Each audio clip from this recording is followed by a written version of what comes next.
friends, this is Aswini Sadnarjun. Friends, we have started our new topic, law of torts. We have discussed in our earlier lecture that what is tort. We can say that a tort is a civil wrong other than breach of contract and breach of trust. And for the remedy of that act is unliquidated damages. Or we can say every person has a right, and those legal rights should not be violated by any other person from the society. And if those legal rights are violated by any other person, then it is called wrong. And if the wrong is mentioned in a penal laws as a crime, then it is considered as a criminal wrong. And if that wrong is not mentioned in any penal laws, then it is called a civil wrong. Civil wrong may be breach of contract, breach of trust, and tort.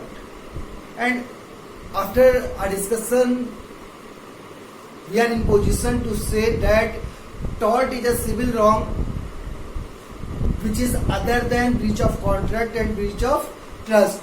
And for that breach, the remedy is unliquidated damages. हमने पूरा discuss किया था tort क्या होता है, tort के essentials क्या क्या है. Tort may be by the act or by the omission, or we can say those legal rights of the persons may be violated by the act or by the omission of other person. कुछ करके भी violate किया जा सकता है और कुछ ना करके भी किया जा सकता है. और अगर हम कुछ चीजों को देखें, जैसे हम बात करें privity of contract. Privity of contract is an essential part of Indian Contract Act और contract law, but there is no space for privity under tort law. Tort में प्रिविटी का कोई कॉन्सेप्ट नहीं होता है, जबकि हमने देखा था कि कॉन्ट्रैक्ट में प्रिविटी ऑफ कॉन्ट्रैक्ट का कॉन्सेप्ट भी होता है. We have discussed earlier that the remedy for the crime is punishment and the remedy for the tort और ब्रीच ऑफ कॉन्ट्रैक्ट और civil law is compensation. But it is not a complete law. हम ये नहीं कह सकते हैं कि हर जो क्रिमिनल रॉन्ग है उसमें पनिशमेंट ही मिलता है और हर सिविल रॉन्ग में कंपनसेशन मिलता है. अब धीरे धीरे सिनेरियो चेंज हो रहा है और सिविल में क्रिमिनल आ रहा है, क्रिमिनल में सिविल आ रहा है. मेरा कहने का मतलब यह है कि जो क्रिमिनल रॉन्ग है उसमें अब आप देखेंगे कि उसमें क्या होता है कि पनिशमेंट तो मिलता ही है, पनिशमेंट के साथ साथ कंपनसेशन भी दिया जा सकता है. Even in the murder case में मान लीजिए किसी ने किसी का मर्डर कर दिया, तो हो सकता है उसको लाइफ इम्प्रिजनमेंट दिया जाए या कैपिटल पनिशमेंट दिया जाए, और साथ में ये भी हो सकता है कि उसकी प्रॉपर्टी से जो एग्रीड पर्सन की फैमिली है उसको कुछ कंपनसेट भी किया जाए. ऐसे ही सिविल में अगर आप सिविल जो भी कंपनसेशन आपको क्या क्या आप उसको नहीं दे रहे हैं, ठीक है, तो बाद में क्या किया जा सकता है, उसके ना करने पे हो सकता है आपको पनिशमेंट दिया जाए. तो जनरली आप देखेंगे कि एक बिल्कुल कंप्लीट रूल कुछ भी नहीं होता है, कहीं ना कहीं किसी हर रूल के कुछ ना कुछ एक्सेप्शंस होते हैं. जैसे अगर हम बात करें कि हमने अभी देखा था लास्ट लेक्चर में, जो कंपनसेशन होता है under contract law that will liquidated damages, and under law of tort it is unliquidated damages. लेकिन जो लिक्विडेटेड डैमेजेस है वो भी ऐसा नहीं है कि कॉन्ट्रैक्ट में 100% लिक्विडेटेड डैमेजेस ही होते हैं. जैसे आपने देखा सेक्शन 73 उसको कोर्ट डिसाइड करता है, ठीक है, तो चांस है अनलिक्विडेटेड डैमेजेस का भी. तो लॉ में कभी भी कोई रूल कंप्लीट नहीं होता है, उसके कुछ ना कुछ एक्सेप्शंस होते हैं, मतलब एग्जॉस्टिव नहीं कह सकते हम उसको. अब जो लॉ ऑफ टॉर्ट की हम लोग बात कर रहे थे उसमें इतना तो हम लोगों ने क्लियर कर दिया था कि every person has some legal rights and those legal rights must be respected by the society, and if there is any violation of those legal rights, that is called a wrong or that is called a tort. अगर हम कहें कि tort क्या है, तो हर person के पास एक rights होते हैं और उन राइट्स का रिस्पेक्ट होना चाहिए, उन राइट्स का वॉयलेशन नहीं होना चाहिए। जैसे हर पर्सन का राइट है कि लोग उसको डिफेम ना करें, उसकी प्रॉपर्टी में ट्रेसपास ना करें, उसको पीटे नहीं, मारे नहीं, ठीक है। तो ये सब क्या है, उसके लीगल राइट्स है, लीगल राइट्स का वॉयलेशन नहीं होना चाहिए। अगर होता है और वो अगर लेस सीरियस है और किसी पिनल लॉज में उसको नहीं बताया गया है, तो वो क्या कहलाएगा, सिविल रॉन्ग कहलाएगा। और सिविल रॉन्ग में भी ब्रीच ऑफ कॉन्ट्रैक्ट और ब्रीच ऑफ ट्रस्ट अगर नहीं है, then it will be called tort. इतना हम लोग देख चुके हैं। Now a very important question arises, the law of tort, whether it is law of tort और लॉ ऑफ टॉर्ट्स। ये कहा जाता है कि ये अपकृत्य विधि है या अपकृत्यों की विधि है। ये लॉ ऑफ टॉर्ट है या लॉ ऑफ टॉर्ट्स है, ये एक डिस्प्यूट काफी चला है। अगर हम बात करें इन दोनों का मतलब क्या है, तो देखिए जैसे कि हम बात करें सबसे पहले law of tort. What is law of tort? Law of tort, every wrongful act for which there is no justification और excuse to be treated as tort. और we can say law of tort means if there is any violation of legal rights of a person and it is considered as a tort, or we can say if there is any remedy will be provided for a breach of act. Law of tort की जब हम बात करते हैं तो ये ध्यान रखिए कि लॉ ऑफ टॉर्ट को जो मानने वाले थे उनका नाम Binfield. Binfield was the person who supported the theory of law of torts. कोई कहते थे लॉ ऑफ टॉर्ट, वो कहते थे ये लॉ ऑफ टॉर्ट है। लॉ ऑफ टॉर्ट का मतलब आप समझ लीजिए, यहाँ पे इनका ये कहना था कि ये कोई स्पेसिफिक टॉर्ट्स नहीं है, कि ऐसा नहीं हो सकता है कि हम स्पेसिफिक कर दें और अगर कोई देखिए टॉर्ट स्पेसिफिक कर देंगे तो उसके लिए फिर हम क्या करेंगे, रेमेडी को स्पेसिफिक कर देंगे। इनका ये कहना था कि ऐसा नहीं है कि कुछ निश्चित ही टॉर्ट है, कुछ एक्ट है जिनको हमने नॉमिनेट कर दिया कि हाँ ये टॉर्ट है, ये टॉर्ट है, ये टॉर्ट है। और अगर कोई ऐसा नया चीज आ गया जो अभी तक एज अ टॉर्ट उसको डिफाइन नहीं किया गया है, तो लॉ ऑफ टॉर्ट ये कहता था इवन देन उसको रेमेडी मिलेगी, that person will get the remedy, चाहे उसका जो एक्ट है वो अभी तक टॉर्ट की डेफिनेशन में आता हो या ना आता हो, या उसको टॉर्ट डिफाइन किया गया हो ना किया गया हो। ये तो लॉ ऑफ टॉर्ट वाले कहते थे। लॉ ऑफ टॉर्ट्स क्या कहता था? लॉ ऑफ टॉर्ट्स के जो हमारे सपोर्टेड थे वो है सामंड। इनका ये कहना था consisting only of a number of specific wrongs beyond which the liability under this branch of law can't arise. इनका ये कहना था कि जो लॉ ऑफ टॉर्ट्स है ये स्पेसिफिक रॉन्ग्स हैं, कुछ इन्होंने डिफाइन कर रखा है, ये स्पेसिफिक रॉन्ग है और इन्हें स्पेसिफिक रॉन्ग के अलग कोई भी एक्ट टॉर्ट कंसीडर नहीं किया जा सकता। मान लो इन्होंने कह दिया कि ये 20 जो है फॉर एग्जाम्पल ये 20 रॉन्ग है और इन 20 रॉन्ग के लिए ये 20 रेमेडी है। अब अगर कोई नई 21st रॉन्ग हो जाती है और वो इन 20 में इंक्लूड नहीं है, तो लॉ ऑफ टॉर्ट्स ये मानता है कि ये किसी भी तरीके से किसमें नहीं आएगा, टॉर्ट में नहीं आएगा। यानी कि लॉ ऑफ टॉर्ट जो है ये ज्यादा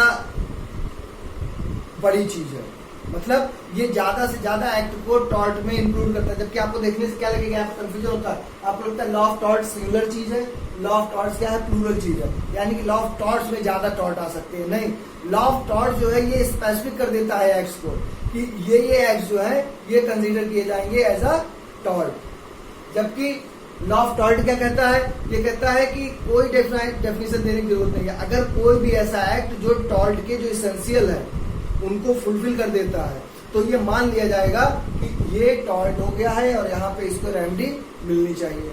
अब सपोर्टर कौन है?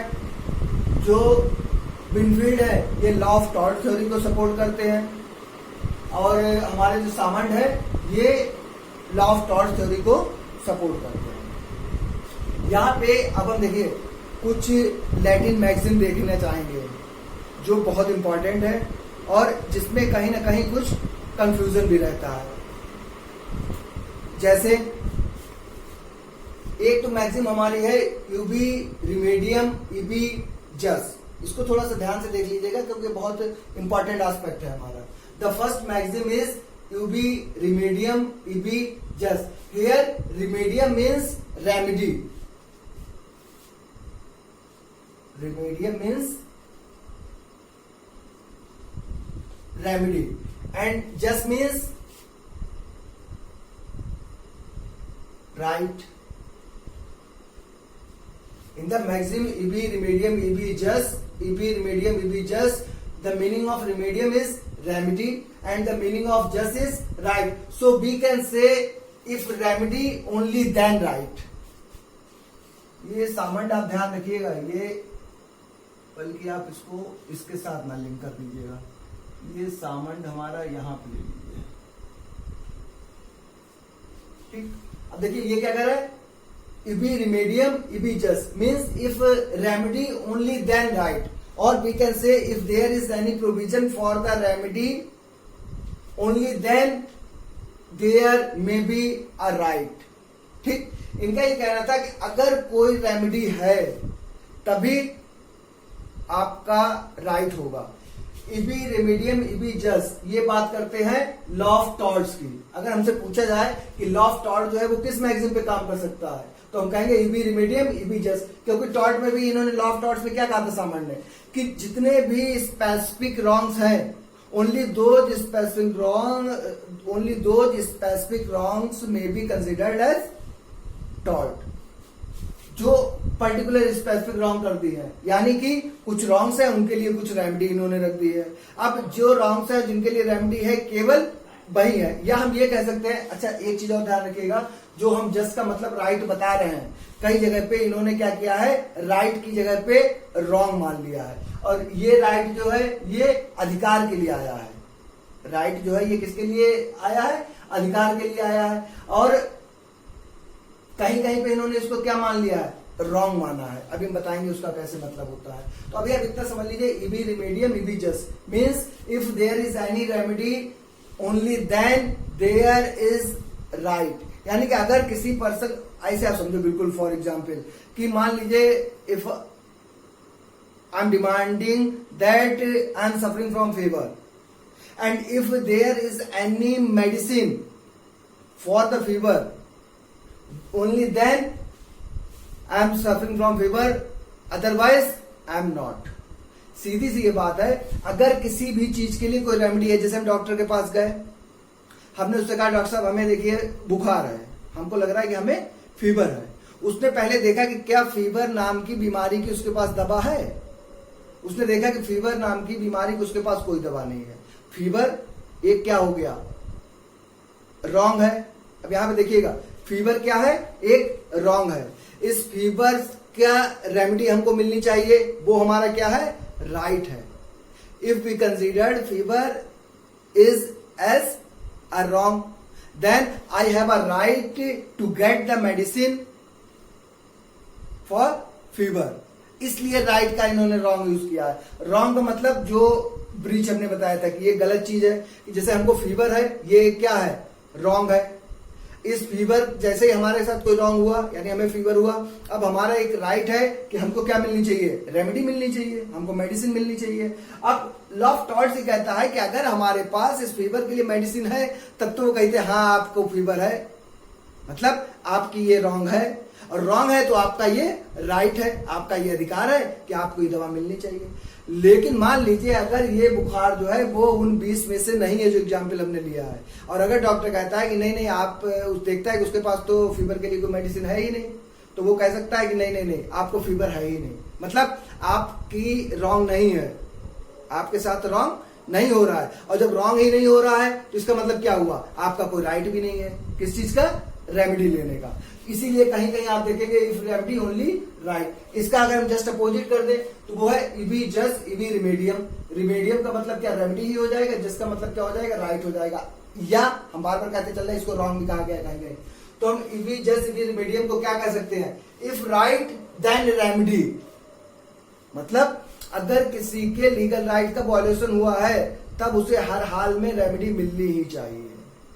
If there is any violation of a legal right then remedy must be available to that person. किसी के भी लीगल राइट का, इससे क्या मतलब कि मतलब आपके पास दवा नहीं है तो हमें बुखार नहीं है. अगर दवा नहीं है तो आप उसको देखिए कैसे ठीक किया जा सकता है. अगर हमारे किसी लीगल राइट का वॉल्यूशन हुआ है तो कोर्ट को रेमेडी देनी चाहिए. अगर नहीं है तो बनाओ. और आप देखिएगा आगे कई केसेस ऐसे हुए हैं जिसमें रेमेडी बनाई गई है. जैसे आगे हम पढ़ेंगे strict liability. Strict liability was a concept which was propounded under English law.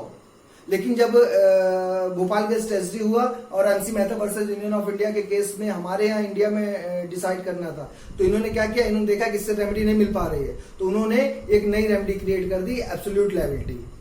ठीक, तो ये जितने भी आज की डेट में आप देख रहे हैं जो काम चल रहा है वो किस थ्योरी पे चल रहा है, इबीजस इबी रिमेडियम. If there is any infringement of a legal right then there must be a remedy. अगर आपके लीगल राइट का वॉल्यूशन हुआ है तो आपको रेमेडी मिलनी चाहिए. ठीक, यहां पे इसको हम ये भी कह सकते हैं नो रॉन्ग विदाउट रेमेडी. अगर आपके साथ कोई रॉन्ग नहीं हुआ है, मतलब आपके किसी लीगल राइट का वॉल्यूशन नहीं हुआ है, तब आपको कोई रेमेडी नहीं मिलेगी. या हम कह सकते हैं remedy will be available only in case of violation of a legal right. कि अगर आपके साथ कोई रॉन्ग होगा तभी आपको रेमेडी मिलेगी, अदरवाइज आपको रेमेडी नहीं मिलेगी. इसके बाद देखिए, एक तो ये मैक्सिम हो गया. एक और बहुत इंपॉर्टेंट दो मैक्सिम हमें है जो देखने हैं. एक होता है इंजूरिया सिने डैमनो और इसका जस्ट अपोजिट होता है डैमनम सिने इंजूरिया.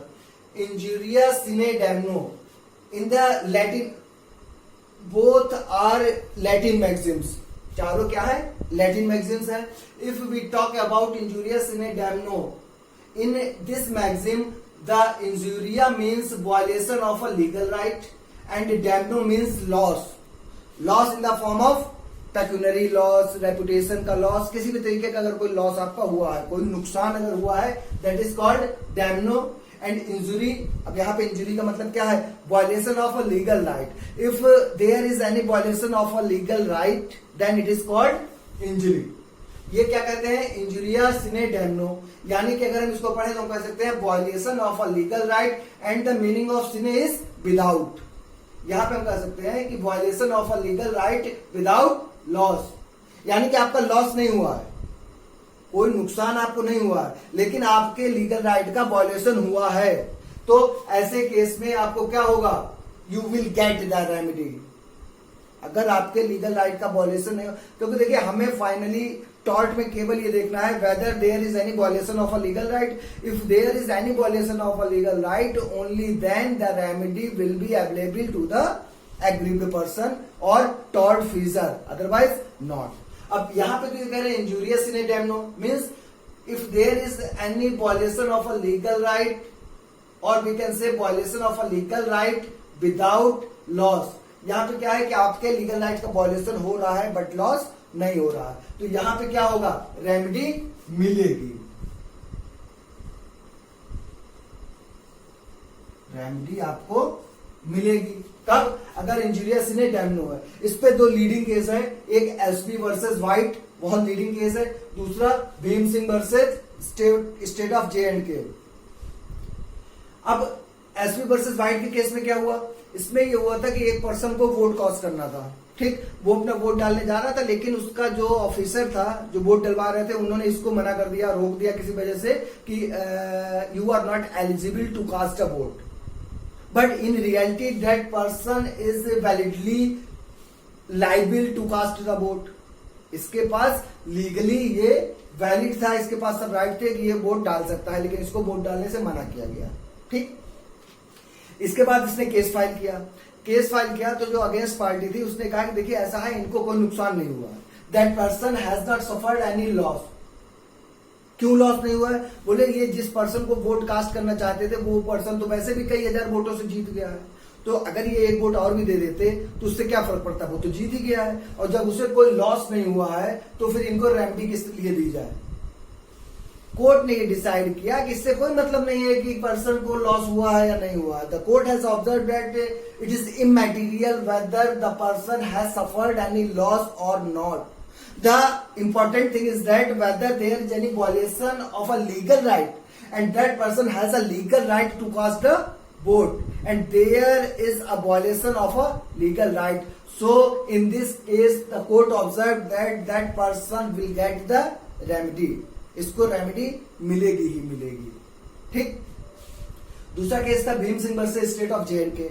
इसमें भी यही होता है कि एमएलए साहब थे, इनको असेंबली में जाना था, इनको असेंबली में जाने से रोक दिया गया, इनका अनलॉफुली डिटेन कर लिया गया। अनलॉफुली डिटेन करने के बाद इनको जो है वो 24 आवर्स के अंदर जो मजिस्ट्रेट के सामने ले जाना होता है वो भी नहीं ले जाया गया।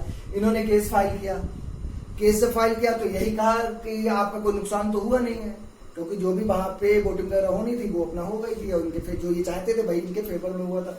यहाँ भी कोर्ट ने यही कहा कि नहीं इनका एक लीगल राइट था to reach the assembly, and that legal right had been violated by the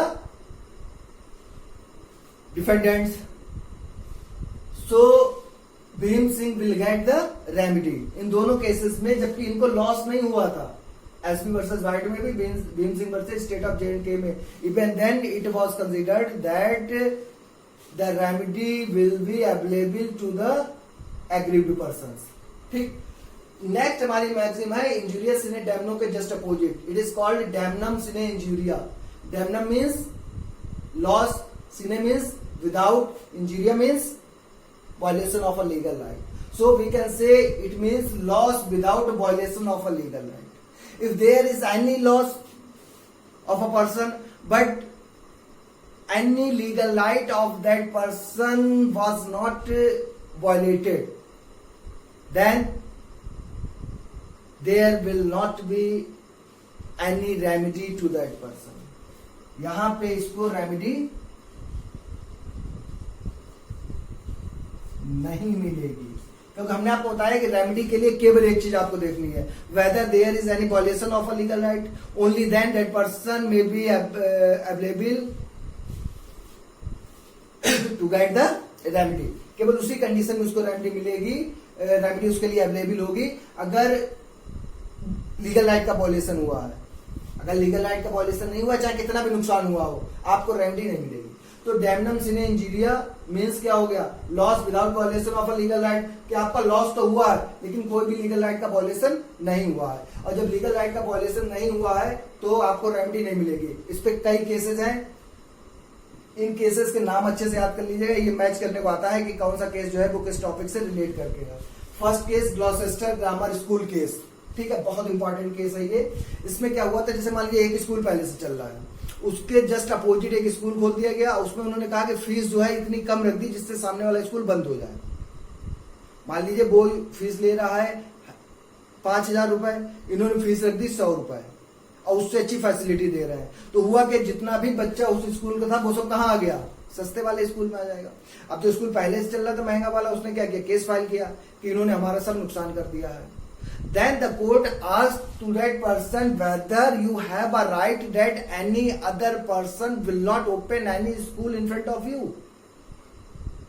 That person says no, I have no any right which allow not to open the school by another person. बोले अगर आपका कोई right नहीं है, it means there is not any violation of a legal right.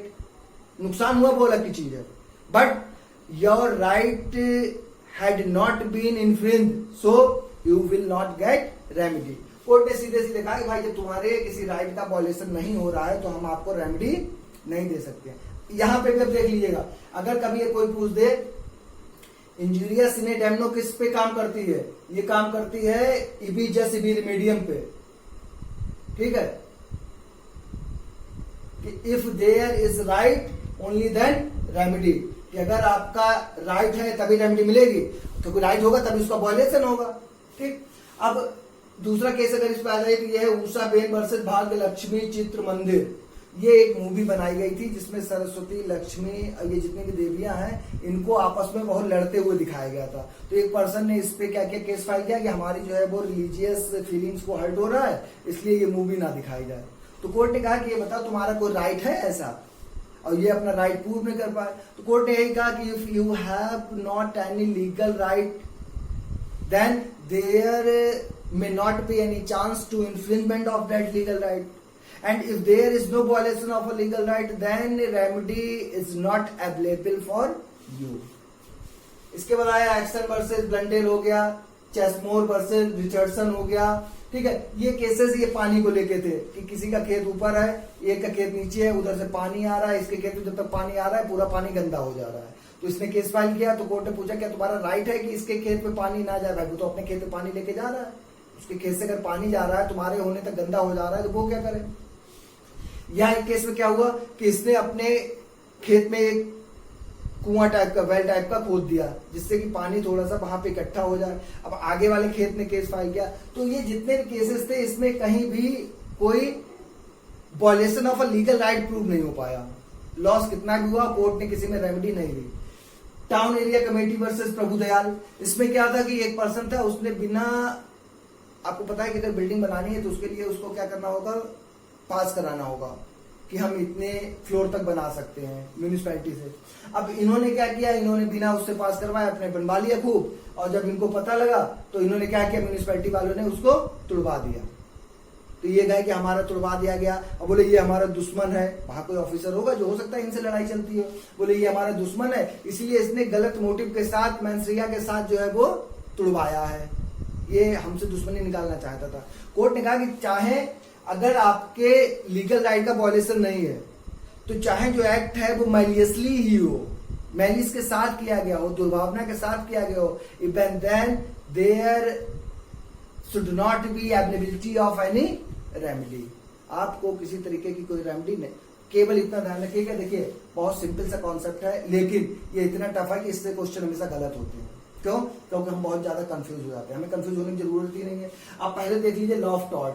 Law of tort का मतलब क्या होता है कि इसमें अगर आपके लीगल राइट का वॉयलेशन हुआ है तो चाहे रेमेडी हो चाहे ना हो, आपको नई रेमेडी मिलेगी। ये बात करता है एवरी रॉन्गफुल एक्ट, स्पेसिफिक नहीं है, ये कह रहा है कि every wrongful act for which there is no justification और एक्सक्यूज। मतलब आपने जो काम किया है उसका कोई जस्टिफिकेशन नहीं है, ना आप कोई एक्सक्यूज दे पा रहे हैं, इसका मतलब वो क्या है, रॉन्गफुल एक्ट है। आप रॉन्गफुल एक्ट कोई भी एक्ट कर रहे हैं और जस्टिफिकेशन नहीं है तो वो क्या हो जाएगा, रॉन्गफुल हो जाएगा। To be treated as tort, तो इन्होंने कहा कि क्या माना जाएगा, टॉर्ट माना जाएगा। और अगर आप डिटेल में समझे तो आप ये कह सकते हो कि अगर किसी भी पर्सन के लीगल राइट का वॉयलेशन हुआ है then it will be considered as a tort. किसने कहा ये बात? इसके सपोर्टर कौन थे? विनफील्ड थे। लॉ ऑफ टॉर्ट्स जो कहते हैं, इसीलिए जो विनफील्ड थे इनकी बुक का नाम है लॉ ऑफ टॉर्ट, ये इनकी बुक का नाम है। और जो सामान्य थे इनकी बुक का नाम है लॉ ऑफ टॉर्ट्स। अब सामान्य ने क्या कहा, इन्होंने कहा कि ऐसा नहीं है कि एवरी एक्ट जो है वो अगर जस्टिफिकेशन उसके लिए नहीं है तो वो टॉर्ट कंसीडर कर लिया जाएगा। इन्होंने कहा कि consistent only of a number of specific wrong, अगर कुछ स्पेसिफिक रॉन्ग है beyond which the liability under this branch of law can not arise. बोले जो स्पेसिफिक रॉन्ग कर दी गई है, जो 20 हम एग्जाम्पल ले रहे हैं बार बार 20 का, जो हमने बता दिया है कि ये इतनी रॉन्ग्स हैं तो उन्हीं के लिए रेमेडी आपको मिलेगी। ठीक है, अदरवाइज नया एक्ट चाहे वो टॉर्ट की डेफिनेशन में आता हो, उसके एसेंशियल पूरा करता हो, कोई रेमेडी आपको नहीं मिलेगी।